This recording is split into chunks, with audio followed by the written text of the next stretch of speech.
প্রিয় ছাত্রছাত্রীরা, আজ আমরা পড়ব গ্রামারের একটি মূল্যবান টপিক, ন্যারেশন চেঞ্জ। এটি মূলত ক্লাস 8 এর জন্য হলেও ক্লাস 9, 10, 11 এবং 12 সব ক্লাসের জন্যই কিন্তু এটা খুবই দরকারি। যদিও নবম শ্রেণীর ছাত্রছাত্রীরা, নবম, দশম, একাদশ ও দ্বাদশ শ্রেণীর ছাত্রছাত্রীরা এইটা এটা আগেই শিখে নিয়েছে, তবুও আমি বলবো যে আরেকবার শিখে নিতে কোনো অসুবিধা নেই, একবার ঝালিয়ে নেওয়াটাও দরকার। চলো আমরা শুরু করব ন্যারেশন চেঞ্জ। আমরা বুঝবো ন্যারেশন কি জিনিস। ন্যারেশন কথাটির মানে হলো উক্তি, বক্তব্য। হ্যাঁ, আমরা টিভিতে বিভিন্ন ব্যক্তির বক্তব্য শুনে থাকি, আমরা নিজেরাও অনেক বক্তব্য পেশ করি। বক্তব্যকে বলে ন্যারেশন। তার পরিবর্তন হবে। বক্তব্যের আরেকটি ইংরেজি শব্দ কি? স্পিচ। SPEECH, স্পিচ অর্থাৎ উক্তি। এটা আমরা পরিবর্তন করব। ধরো আমি একটা বক্তব্য বললাম, I have not called you. I have not called you. এটা বললাম, আমি তোমাকে বা তোমাদের ডাকিনি। এবারে দেখো, I have not called you, এই যে আমি একটা সেন্টেন্স বললাম, এটা কি কারো বক্তব্য? যদি কারো বক্তব্য হয়, সেটা কার বক্তব্য? এটা কি অপূর্ব স্যারের বক্তব্য? I have not called you কার বক্তব্য? এটা যদি বুঝিয়ে দেওয়া যায় এইভাবে, যেখানে আমি একটা ইনভার্টেড কমা দিলাম, যাকে আমরা অনেক সময় ভুল করে ইনভাইটেড কমা বলি। এই ইনভার্টেড কমা দিয়ে দেওয়ার অর্থ হলো এটা কোনো ব্যক্তির সরাসরি তার মুখ থেকে উল্লেখ করা একটি বক্তব্য। সেই ব্যক্তি সরাসরি এই কথাটা বলেছে। কে বলেছে? ধরো আমরা একটা নাম দিলাম, ধরো বললাম যে বিমল বলেছে, বিমল শেড। বিমল বলেছে I have not called you, আমি তোমাকে ডাকিনি। তার মানে বোঝা গেল যে এই কথাটা আমি তোমাকে ডাকিনি, এই কথাটা অপূর্ব স্যারের বক্তব্য নয়, এই কথাটা হচ্ছে বিমল বলে একটি ছেলের বক্তব্য। তো বক্তব্য অর্থাৎ এই যে I have not called you, যেটা ইনভার্টেড কমার মধ্যে আছে, এটাই হচ্ছে বিমলের ন্যারেশন বা বিমলের স্পিচ। এটাকে আমরা পরিবর্তন করব। পরিবর্তন করে কি করব? আমরা কি এটা বলে দেবো যে বিমল বলেছে আমি তোমাকে ডাকিনি, তাহলে কি আমি বলবো যে অপূর্ব স্যার বলেছে আমি তোমাদের ডেকেছি বা আমি তোমাকে ডেকেছি? এইভাবে চেঞ্জ করা নয়। চেঞ্জ করা হচ্ছে এইভাবে যে বিমল সরাসরি একটা কথা বলেছে কোন একটা শ্রোতাকে, যার নাম এখানে উল্লেখ নেই, যে আমি তোমাকে ডাকিনি। এটাকেই আমরা করে দেব, মানে বিমলের মুখ দিয়ে এই বক্তব্যটা সরাসরি না, সরাসরি যেটা বলেছে সেটা পরিবর্তন করে আমরা একটু অন্যভাবে করব। কিভাবে করব? বিমল বলল I have not called you, এটা বিমলের মুখের সরাসরি কথা। যে কথাটা অন্য কেউ বলেনি, সেটা ইনভার্টেড কমার মধ্যে রয়েছে, সরাসরি বলেছে বলে এটাকে আমরা বলবো ডাইরেক্ট স্পিচ। আমরা বলবো ডাইরেক্ট স্পিচ। এবারে ধরো এই বিমলের কথাটা তুমি শুনেছো, তুমি শুনে তোমার বন্ধুকে বলছো, জানিস বিমল কি বলল? না, বিমল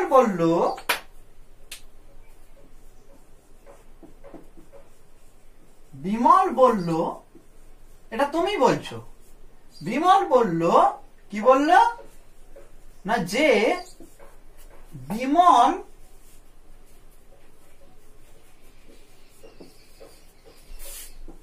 তাদেরকে ডাকেনি।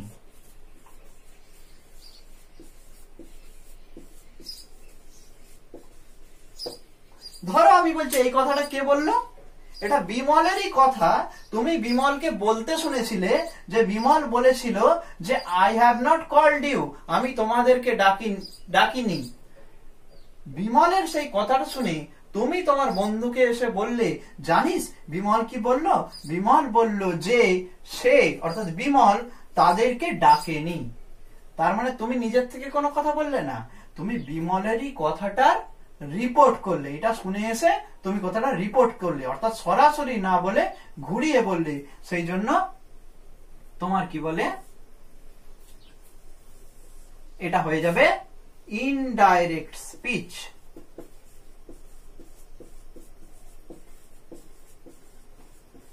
ন্যারেশন চেঞ্জ মানে হলো এই ডাইরেক্ট স্পিচ থেকে ইনডাইরেক্ট স্পিচে রূপান্তরীকরণ।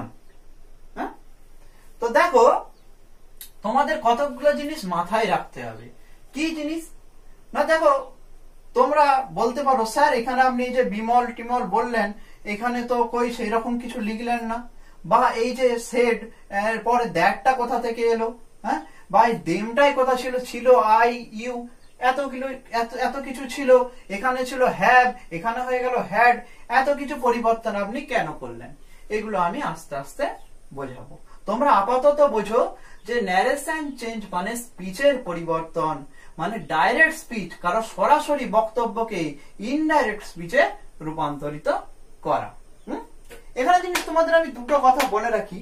এখানে দেখো একটা সেড বলে একটা ভার্ব আছে, এখানেও একটা ভার্ব আছে, মেইন ভার্ব। এখানে দেখো কমা কোটেশনের বাইরে একটা সেড বলে ভার্ব আছে, যে বিমল বলল। এই যে একটা তুমি স্পিচকে রিপোর্ট করছো, হ্যাঁ, ওই জন্য ন্যারেশন চেঞ্জের অপর নাম হচ্ছে রিপোর্টিং। তুমি এটা শুনে এসে এখানে তুমি তোমার বন্ধুকে রিপোর্ট করলে ধরো, তো এই ভার্বটা দিয়ে এই রিপোর্টটা করা হয় বলে এটাকে বলা হয় রিপোর্টিং ভার্ব। এটা একটু মনে রাখবে, বিশেষ না মনে রাখলেও ক্ষতি নেই, কিন্তু এটা একটু আমাদের কাজে লাগবে। এটাকে বলা হবে রিপোর্টিং ভার্ব। আর এই যে ডাইরেক্ট স্পিচ থেকে ইনডাইরেক্ট স্পিচে রূপান্তরিত করা হলো, তার মানে এই ডাইরেক্ট স্পিচকে যখন রিপোর্ট করে দেওয়া হলো এটাকে বলা হলো রিপোর্টেড স্পিচ।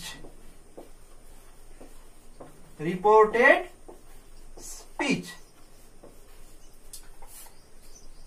ডাইরেক্ট স্পিচকে ইনডাইরেক্ট স্পিচে পরিণত করার সময় এই রিপোর্টিং ভার্বটার একটা বিশেষ গুরুত্ব আছে। কি গুরুত্ব সেটা আমি একটু পরে বলছি।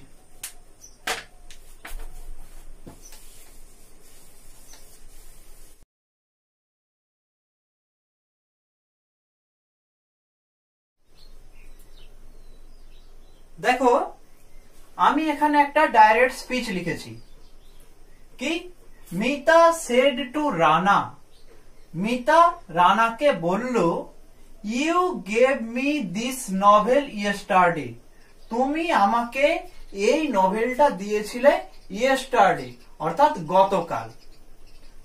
মিতা সেড টু রানা, এবারে এই ইনভার্টেড কমার মধ্যে যে বক্তব্যটা আছে সেটা মিতার বক্তব্য। কি না, you gave me this novel yesterday. এটা আমরা কিভাবে ন্যারেশন চেঞ্জ করব? ন্যারেশন চেঞ্জ যখন আমরা করব তখন দেখবো আমরা কি সেন্টেন্সে আছি।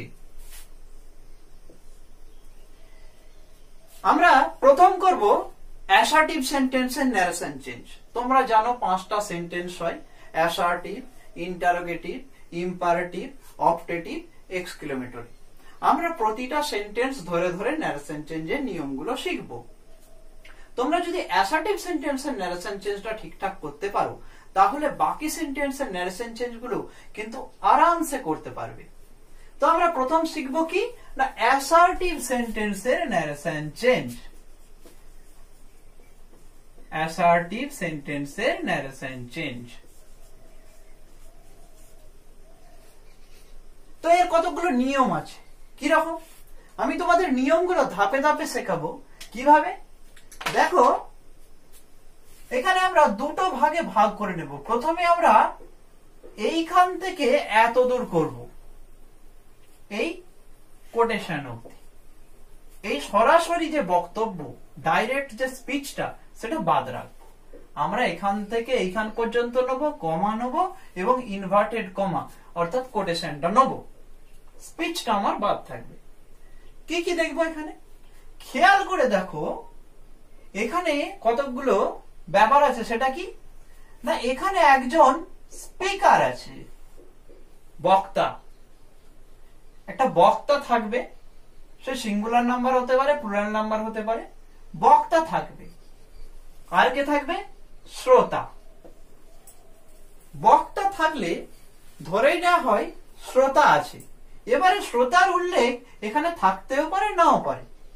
হ্যাঁ, যদি নাও থাকে তোমাকে বুঝতে হবে যে বক্তা যখন একটা কথা বলছে সেখানে নিশ্চয়ই শ্রোতা আছে।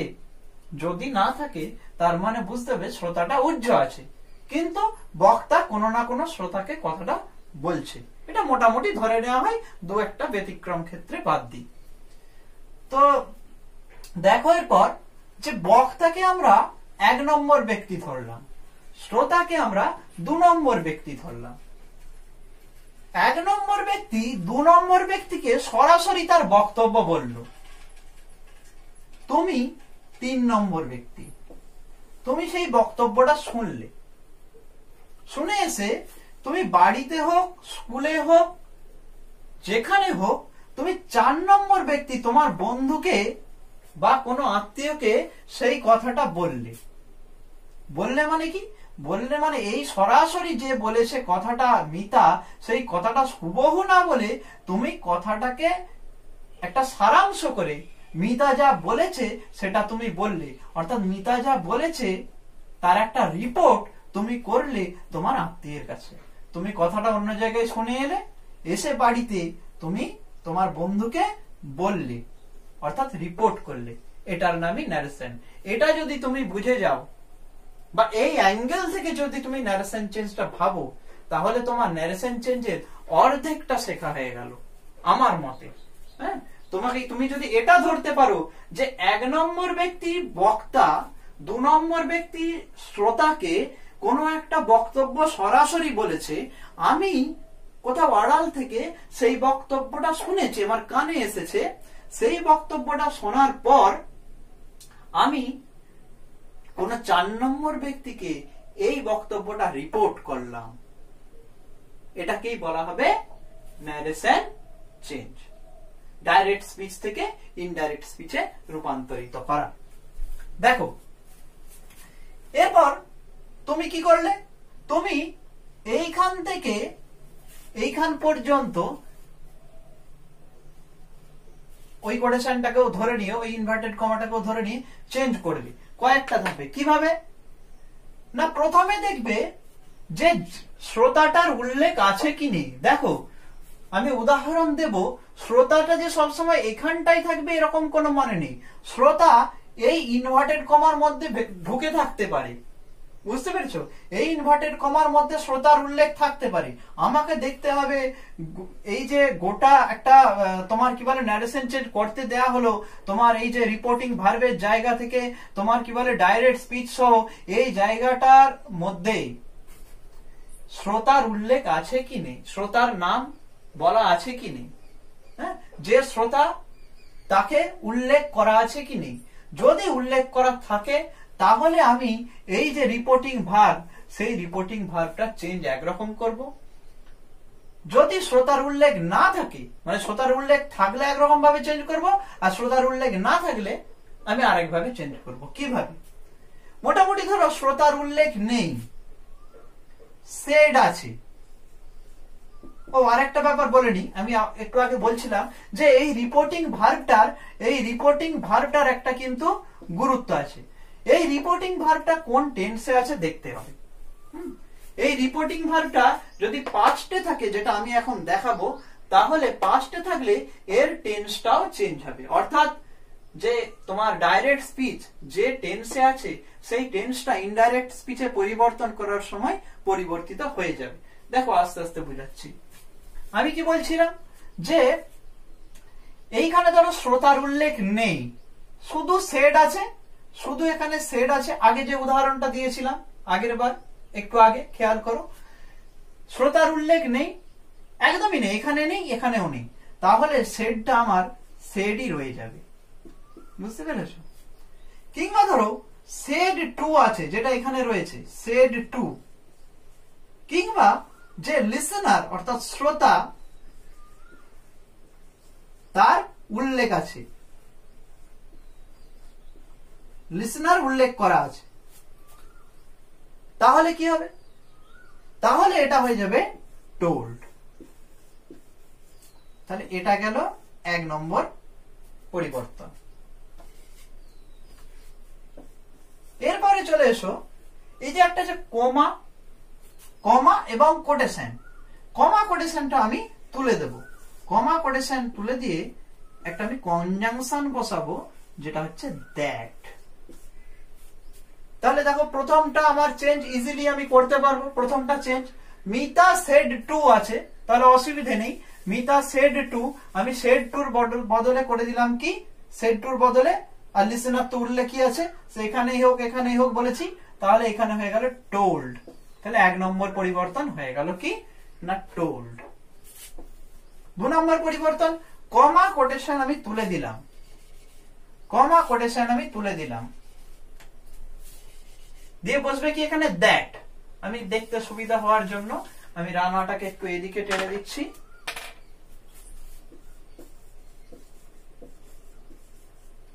কি বসবে বললাম এখানে? দ্যাট। এখানে বসলো দ্যাট। তাহলে দেখো খেয়াল করে যে প্রথম যে আমি অংশটা বলেছিলাম যে এই স্পিকার থেকে কমা কোটেশন অবধি চেঞ্জটা আমার হয়ে গেল। এবারে চলে আসি ডাইরেক্ট স্পিচে। ডাইরেক্ট স্পিচে কি কি চেঞ্জ হবে? ডাইরেক্ট স্পিচে চেঞ্জ হবে প্রথম প্রোনাউনের চেঞ্জ হবে। কি হবে? প্রোনাউনের চেঞ্জ হবে, প্রোনাউনের চেঞ্জ হবে। দ্বিতীয় চেঞ্জ হবে টেন্স, অর্থাৎ ভার্বের চেঞ্জ হবে। টেন্স, এটা আমি বলেছি একটু খেয়াল রাখতে হবে। টেন্সটা চেঞ্জ কখন হবে? টেন্সটা চেঞ্জ হবে তখনই যখন রিপোর্টিং ভার্ব